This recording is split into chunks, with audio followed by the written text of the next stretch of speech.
Alors, salut à vous, bienvenue dans cette vidéo, bienvenue sur Réussir en Belgique, Réussir en France. Alors aujourd'hui, nous allons parler de la lettre de motivation. Comment rédiger une très bonne lettre de motivation pour les admissions, que ce soit dans une université en Belgique, que ce soit dans une école en France. Alors dans cette vidéo, nous allons vous expliquer étape par étape ce que vous deviez faire, comment vous deviez faire et qu'est-ce que vous ne deviez plus faire. Parce que dans cette vidéo, nous allons réellement vous expliquer ce qu'on attend de vous lorsque vous faites une demande d'admission et plus précisément au niveau de la lettre de motivation. Alors,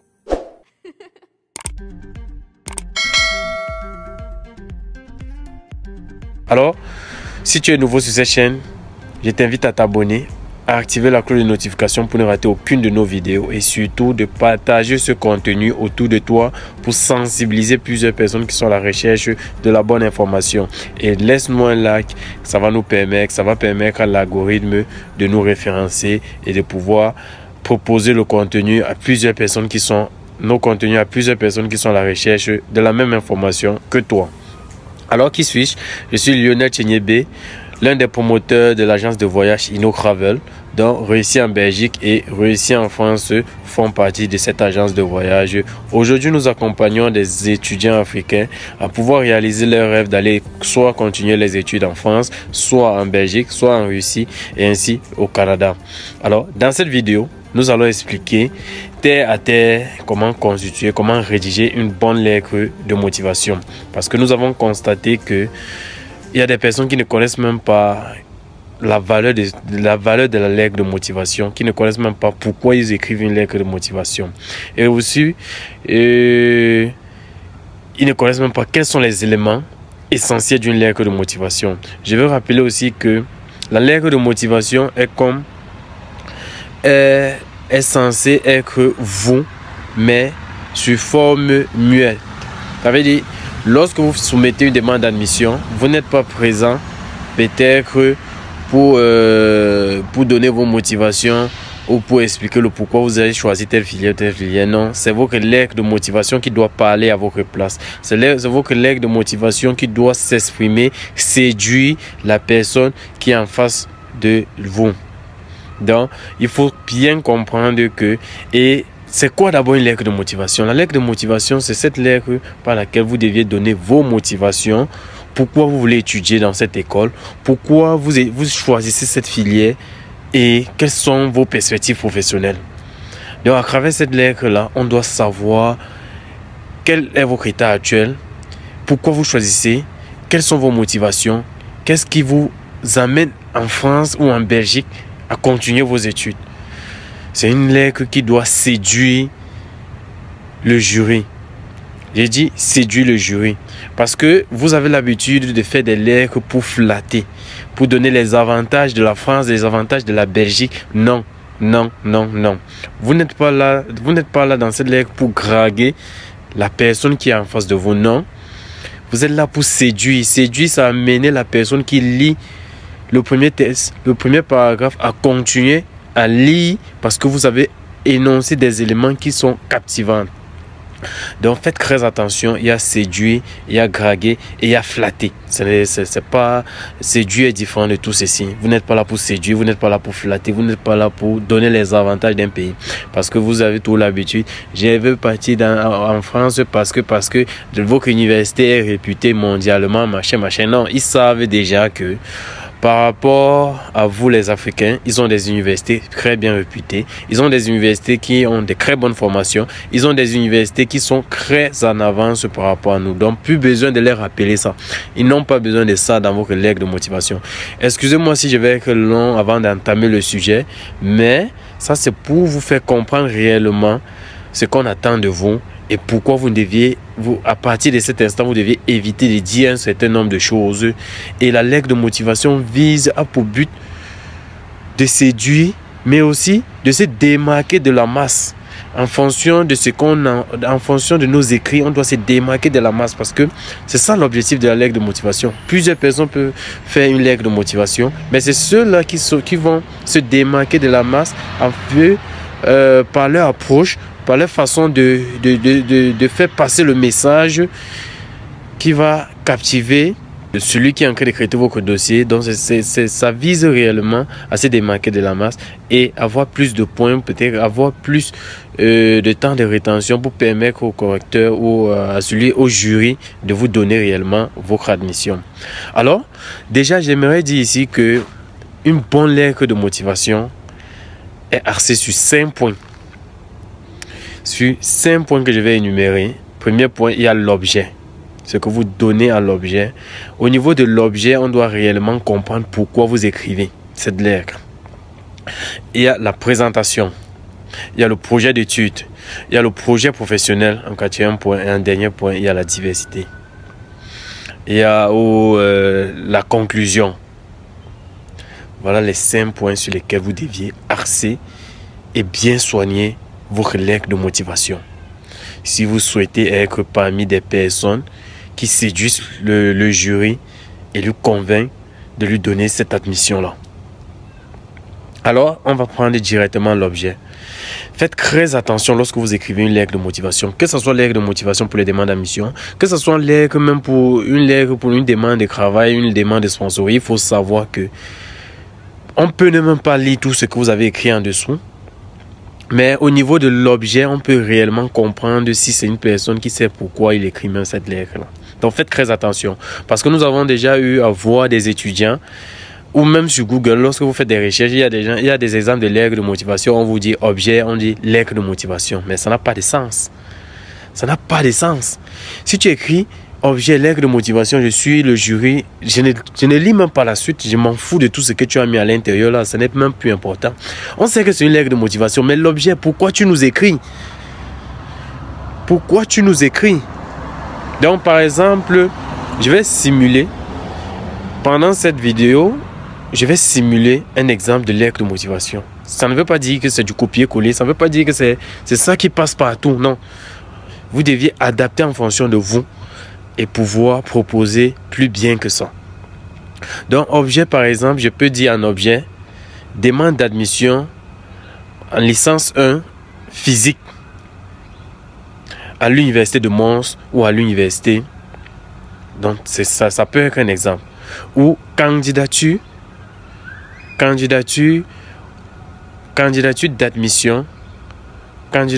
d'admission en licence physique, en licence 3 physique option électronique à l'université de Liège. Lorsque vous avez énuméré l'objet comme ça, le jury comprend directement qu'il a dit demande d'admission en licence 3 physique option électronique à l'université. Donc on comprend déjà pourquoi vous écrivez. Vous faites une demande d'admission. Vous ne pouvez pas faire objet, vous venez mettre objet, lettre de motivation. Ça n'a pas de sens. Ça n'a réellement pas de sens. Ça n'a réellement pas de sens. Maintenant, lorsqu'on entre dans la présentation, après l'objet, qu'est-ce qui vient dans la présentation? La présentation, on n'a pas besoin de savoir, je me nomme Lionel Chenyebe, j'ai 18 ans, je suis né à Douala, je suis né. Non. La présentation a pour but de séduire. Je vais me répéter pendant cette vidéo sur le mot séduire. La présentation a pour but de séduire le jury pour qu'il puisse continuer après ce petit paragraphe là. Il doit, à travers vos représentations, on doit comprendre que non, ça c'est quelqu'un qui a du potentiel. Ça c'est quelqu'un qui met en avant son diplôme, son état actuel et ses différents centres d'intérêt envers la filière et la formation qu'il souhaite faire. Donc, dans la présentation, on doit voir, vous devez mettre en avant vos diplômes, votre état actuel, qu'est-ce que vous faites actuellement? Et maintenant, vos centres d'intérêt. Pourquoi vous choisissez cette filière? Et bon. Donc, évitez de dire, je me nomme machin, je suis parent machin. On ne veut pas savoir ton âge, on ne veut pas savoir ton nom. On ne veut pas savoir si tu es né au Cameroun et quel âge. Non, on ne veut pas savoir ça. Dans votre présentation, on doit voir vos diplômes que vous valorisez. On doit voir vos centres d'intérêt et votre état actuel. Alors, je vais commencer. Monsieur, madame, je suis titulaire d'une licence en physique option électronique obtenue en 2019 avec mention très bien à l'université de Chang. Actuellement, je suis étudiant en master 2 physique option électronique robotique. Je suis passionné par l'électronique, par tout ce qui est électronique. Je suis passionné par la technologie. Je suis passionné par la créativité et l'innovation technologique. Par exemple, vous avez fini. Dans cette présentation, j'ai dit, je suis titulaire de ceci et j'ai mis l'accent sur le fait que j'ai obtenu en telle année avec la mention assez bien ou très bien. Maintenant, désolé pour ceux qui n'ont pas eu la mention très bien ou assez bien avec un licence ou un master, donc ça va dépendre. Et vous n'êtes pas obligé. Vous pouvez même mention passable. Vous êtes en train d'expliquer la personne que vous êtes. Vous êtes en train d'expliquer, de vendre votre potentiel. Vous êtes déjà titulaire d'une licence. Et actuellement, je suis en train de suivre mon programme de cours de master en machine robotique. Vous avez expliqué. Vous avez vanté vos diplômes, vous avez donné vos critères actuels et vous avez donné vos quelques centres d'intérêt. Pourquoi vous choisissez ça? Parce que je suis passionné par tout ce qui est électronique, je suis passionné par l'innovation technologique, je suis passionné par l'info. Donc voilà un peu comment vous deviez vous présenter. Lorsqu'un jury lit comme ça, il comprend que ça c'est un enfant qui sait pourquoi il écrit. Il comprend que ça c'est un enfant qui sait se vendre. Donc faites très attention. Alors, après la présentation, vient l'étape du projet d'étude. Et c'est ici qu'on comprend réellement si un enfant a planifié à l'avance ses études en Belgique ou en France. On doit comprendre que cet enfant sait pourquoi il est là.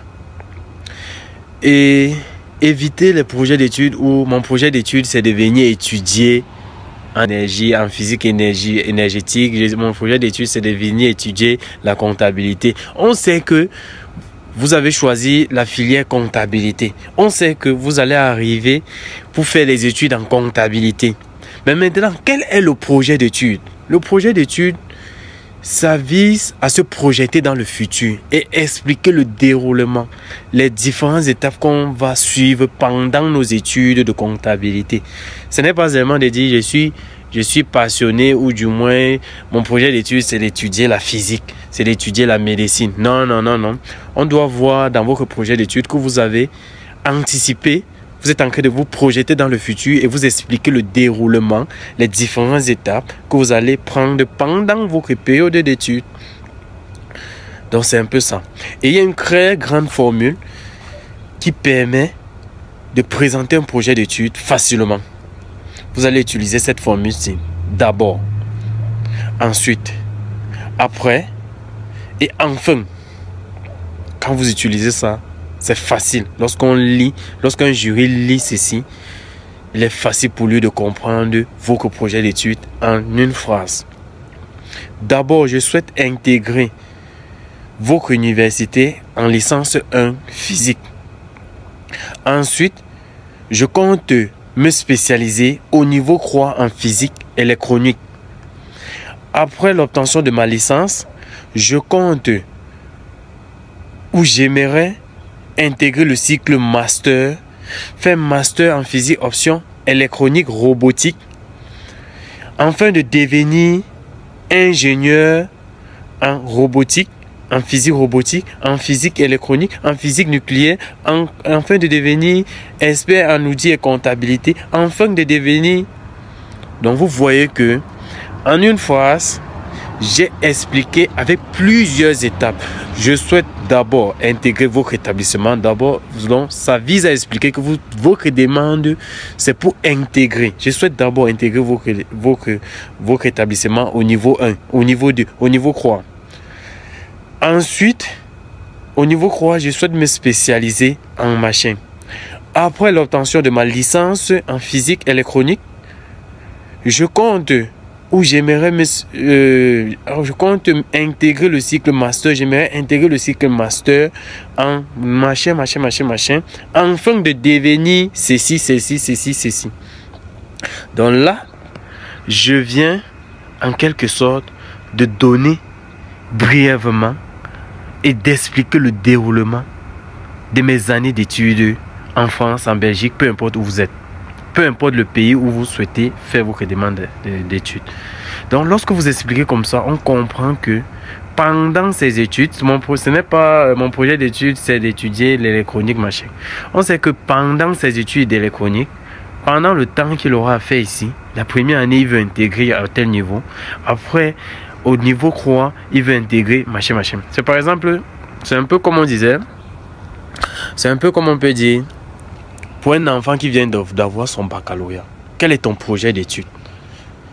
Il ne doit pas dire mon projet d'études c'est de faire le lycée. On sait que tu dois faire le lycée. On sait que peut-être que si tu décides de continuer dans les études, tu dois faire le secondaire.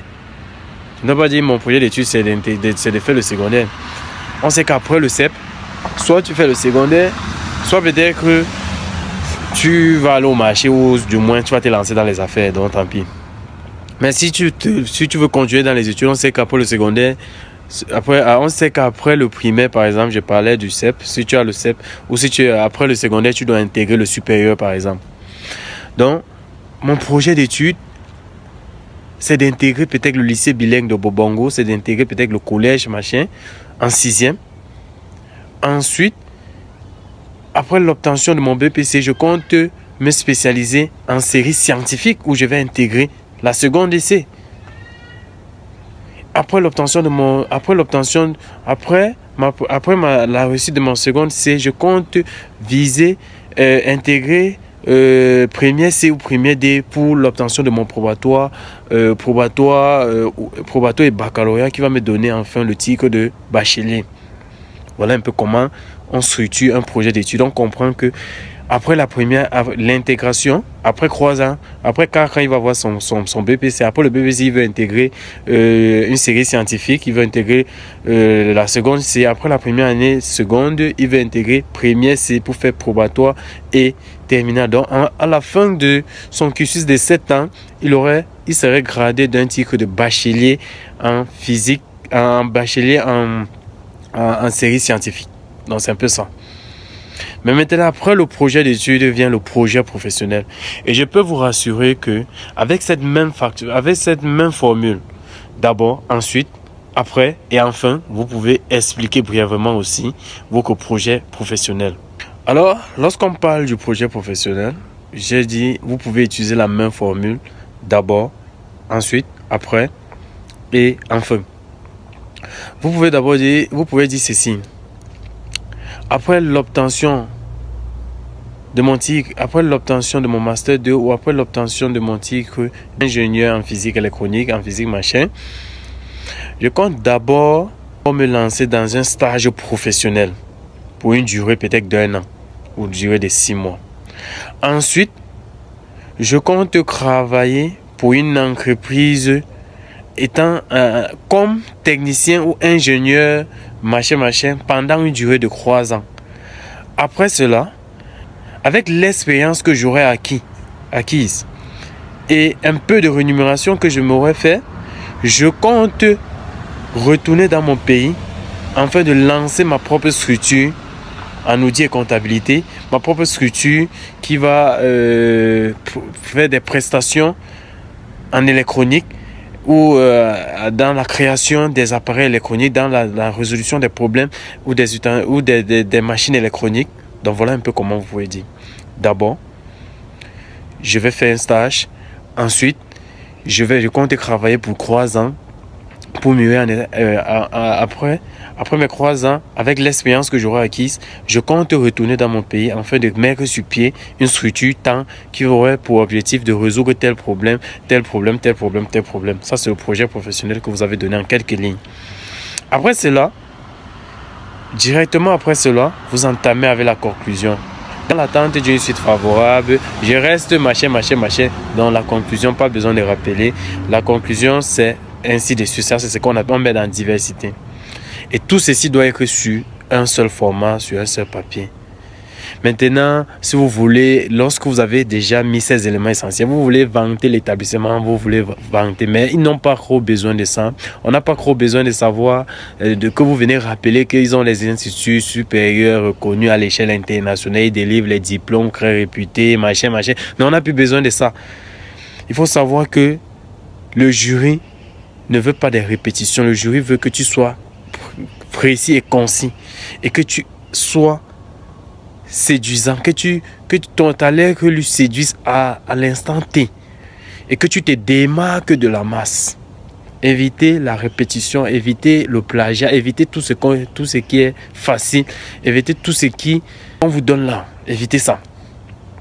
Alors si tu as aimé la vidéo, je t'invite à mettre un pouce, à liker, à partager massivement. Et si tu souhaites qu'on t'accompagne, c'est le moment pour toi de te lancer dans la procédure, peu importe ta situation géographique. Nous accompagnons tous les étudiants africains, peu importe où vous soyez, même si vous êtes à Dubaï et que vous êtes africain, on vous montre comment constituer votre dossier, comment monter votre projet, afin que vous puissiez obtenir votre visa d'études pour la Belgique, la France, la Russie, le Canada ainsi. Et à moins de coût, par exemple, pour les études de la Belgique, à seulement 150 €. Et je pense que nous sommes en promotion. Nous faisons la réduction.